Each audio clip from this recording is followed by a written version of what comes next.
Aircraft brokers weighed in on the issues facing the business aviation market at the recent NBAA Regional Forum in Morristown, New Jersey. AIN asked Joe Carfagna Jr. and Michael Dwyer for their views on the state of the market. The markets in general feels like they're starting to tighten up a little bit, and in some cases they've already tightened, where the supply of certain makes and models is becoming a little bit more scarce. So this is refreshing because it's really the first time in about 8-9 years that we've seen this happen. It feels right now that residual value versus what new pricing is, in most cases, is at a very attractive point in the pre-owned market, and that's why this supply tightening is starting to occur.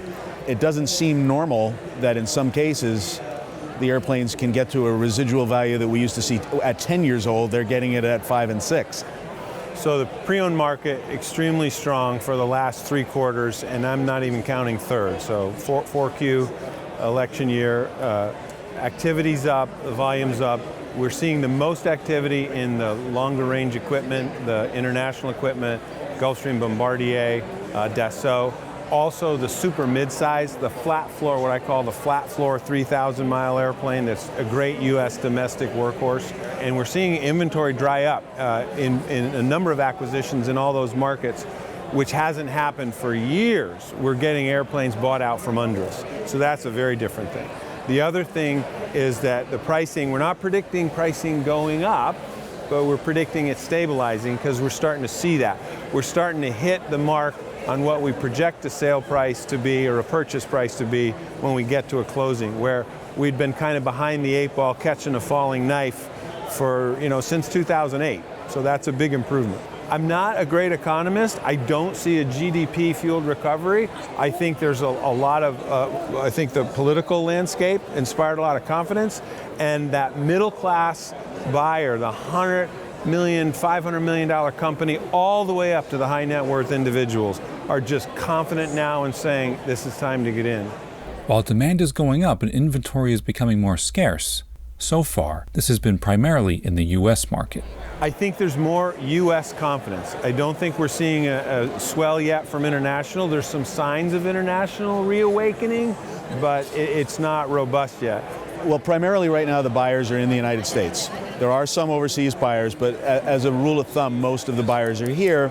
So the buyers that are here would like to buy airplanes that are here. So the U.S. airplanes are getting sold first. That will leave the foreign airplanes to be sold next. And it remains to be seen how that really all plays out.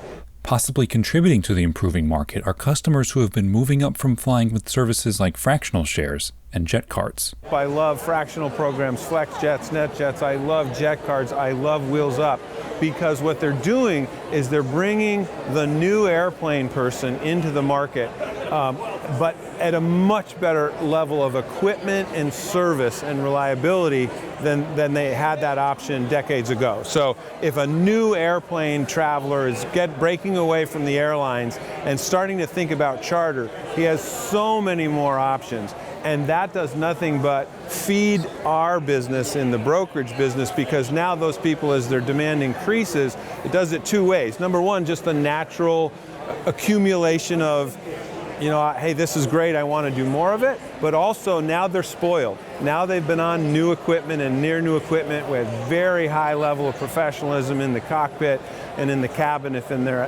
in their that class airplane. And finally, if you're an owner looking to take advantage of the improving market, Dwyer has a bit of advice. Keep your asset liquid. From a buyer or owner's point of view, owning an aircraft, I think of it just like an asset in your portfolio.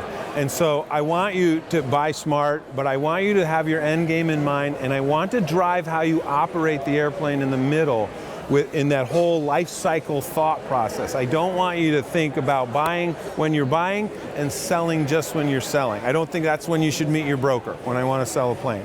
I want to convince you to do things that will maximize the value of your airplane, but also make it more liquid. I like cash better than I like stocks, better than I like, a real estate, because of liquidity, right? I like to make an airplane as liquid as possible, which means it's not just current on its maintenance, but its interior has been regularly refreshed, that the airplane's ready to go, that all the regulatory requirements that are coming in the next year or two are done in advance, not, oh, sell it for less. The old strategy of, oh, I'll just stockpile all the things I need to do to my airplane and sell it for less doesn't work in today's market. So I love liquid assets. That's why I like engine programs. We could talk for hours about engine programs and the cost effectiveness.